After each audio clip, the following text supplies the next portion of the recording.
কি হবে যখন একটি পরিবার এমন একটি দেশে আটকা পড়ে যেখানে হঠাৎ গৃহযুদ্ধ শুরু হয়ে যায়, যার মানে সবাই নিজেদের জীবন বাঁচাতে লড়াই করছে। আসলে এই পরিবারটি কি একটি গোটা দেশ থেকে পালাতে পারবে? চলুন আমাদের এই নতুন গল্পটি দেখা যাক।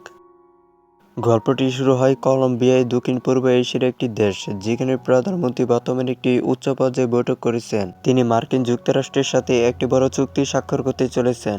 বৈঠকের পর একজন দেহরক্ষী আমেরিকার মন্ত্রীকে তার গাড়িতে পৌঁছে দেওয়ার সময় পিছন থেকে গুলির শব্দ শুনতে পান। তিনি যখন ফিরে তাকাতে যান, তখন দেশে যে কেউ প্রধানমন্ত্রীকে হত্যা করে ফেলেছে।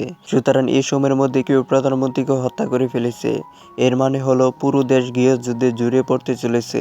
এই ঘটনার 17 ঘন্টা আগের সময় দেখানো হয়েছে। জ্যাক একজন আমেরিকান ইঞ্জিনিয়ার, তার স্ত্রী এলি এবং 2 মেয়ে লুসি ও বেসকে নিয়ে তার ব্যক্তিগত কোম্পানির একটি প্রকল্পের জন্য এই দেশে এসেছিলেন। জ্যাককে তার কাজের জন্য বিভিন্ন দেশ ভ্রমণ করতে হয়, তাই এবার তিনি পুরো পরিবারকে সাথে নিয়ে এসেছিলেন যাতে তারা একা বোধ না করে। কিন্তু তাদের কোনো ধারণা ছিল না যে তারা যে দেশে যাচ্ছিল তা শীঘ্রই ধ্বংসস্তূপে পরিণত হবে।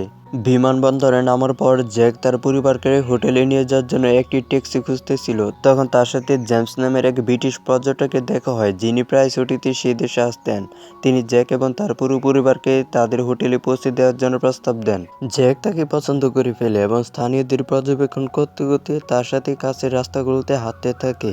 শীঘ্রই তারা জ্যাকের কোম্পানি বুক করা 5 স্টার হোটেলে এসে পৌঁছায়।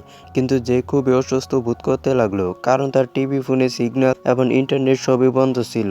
উপরন্তু তার কোম্পানির অন্য কোনো কর্মীও তার কোনো হদিশ পাওয়া যাচ্ছিল না। তাই সকালে জ্যাক তার পরিবারকে হোটেলে রেখে দেশে কি করতেছে তা জানার জন্য একা একটি সংবাদপত্র আনতে বেরিয়ে পড়ে। কিন্তু কাছের রাস্তাগুলোতে ঘোরাঘুরি করার সময় সে বেশ কয়েকটি বিদ্রোহী দলকে অস্ত্রশস্ত্র নিয়ে জড়ো হতে দেখে জ্যাক বুঝতে পারল যে পরিস্থিতি দ্রুত আরো খারাপ হবে। বিক্ষোভকারীরা পেট্রোল বোমা দিয়ে পুলিশ দলের উপর হামলা করতে শুরু করে।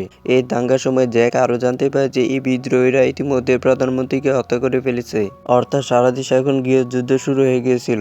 তাই জ্যাক পালানোর চেষ্টায় তার স্ত্রী ও 2 সন্তানের দেখাশোনা করার জন্য নিজের হোটেলে ফিরে যাচ্ছিল। উন্মুক্ত জনতার নিয়ন্ত্রণের বাইরে গিয়ে সবকিছু পুড়িয়ে দিচ্ছে। শুধু তাই না, আমেরিকানদের প্রতি তাদের মনে ছিল তীব্র ক্ষোভ। এই বিষয়টি জ্যাককে আরো বেশি ভীত করে তোলে, কারণ তারা বিশ্বাস করত যে সে ও তার পরিবার আমেরিকান এবং তারা তাদের বাঁচতে দিবে না। জ্যাক কোনো মতে তার হোটেলে পৌঁছায় এবং দেখে যে বন্দুকধারীরা অনেক বিক্ষোভকারী আমেরিকানদের হোটেলে থেকে টেনে বের করে আনছে এবং তারপর এক এক করে হত্যা করছে। জ্যাক তার পরিবারকে বাঁচাতে দ্রুত সিঁড়ি বেয়ে উপরে ওঠে এবং সে উন্মুক্ত জনতার হাত থেকে পালিয়ে যায়। এরপর সে একটি জানালা ভেঙে চুপি চুপি ভিতরে ঢুকে পড়ে। সে দেখে যে তারা ইতিমধ্যে প্রধান রাস্তা ভেঙে হোটেলে ঢুকে পড়েছে। সে নিচে থেকে গুলির শব্দ শুনতে পায়, যা থেকে বোঝা যায় যে তারা বিদেশি নাগরিকদের ইতিমধ্যে হত্যা করা শুরু করেছে।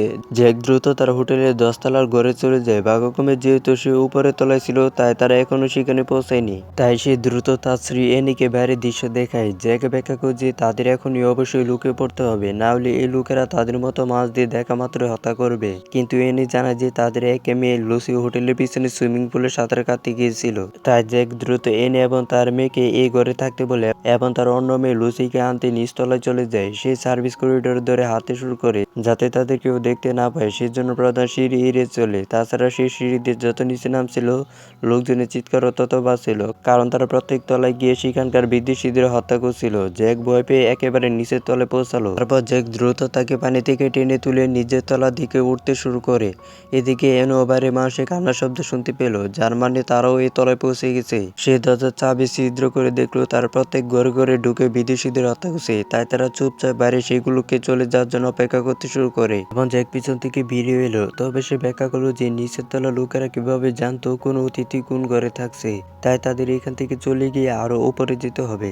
4 জন দ্রুত হোটেলের ছাদে ছুটে গেল, যেখানে কিছু হোটেল কর্মী বাকি বিদেশি অতিথিদের সাথে জড়ো হয়েছিল। তাদের মধ্যে আরো বিদেশিও ছিল, যারা কোন রকম ভাবে পালিয়ে ছাদে পৌঁছাতে পেরেছিল। এরপর জ্যাক হোটেলের একজন স্থানীয় কর্মীকে জিজ্ঞাসা করলো এই যুদ্ধ কেন শুরু হয়েছে এবং তারা বিশেষভাবে বিদেশিদের কেন হত্যা করছে। শ্রমিকটি ব্যাখ্যা করলো যে কিভাবে দেশের সরকার সমস্ত বড় বড় চুক্তি আমেরিকান এবং ইউরোপীয় দেশগুলোকে দিয়ে দিয়েছে, যার ফলে দেশের মানুষ বেকার হয়ে পড়েছে এবং দারিদ্র্যের মধ্যে জীবনযাপন করছে। অন্যদিকে প্রধানমন্ত্রী সহ সরকারের ভিতরে লোকেরাও ধনী হয়ে গেছে। এই কারণে জনগণের মধ্যে ক্ষোভের বিস্ফোরণ ঘটেছে এবং তারা এখন সরকারের বিরুদ্ধে দেশ জুড়ে দাঙ্গা করছে। গতকালকেই তারা প্রধানমন্ত্রী সহ সমস্ত মন্ত্রীদের হত্যা করেছে এবং এখন তারা বিদেশিদের হত্যা করছে, কারণ তারা মনে করে যে বিদেশিরাই তাদের দেশের এই ধ্বংসের জন্য দায়ী। জ্যাক এখন বুঝতে পারছে যে দেশের সমস্ত বিদেশিকে হত্যা না করা পর্যন্ত এই লোকেরা থামবে না। তাই এখন তাদের যে কোনো মূল্যে এই দেশ ছেড়ে যাওয়ার কথা ভাবতে হবে।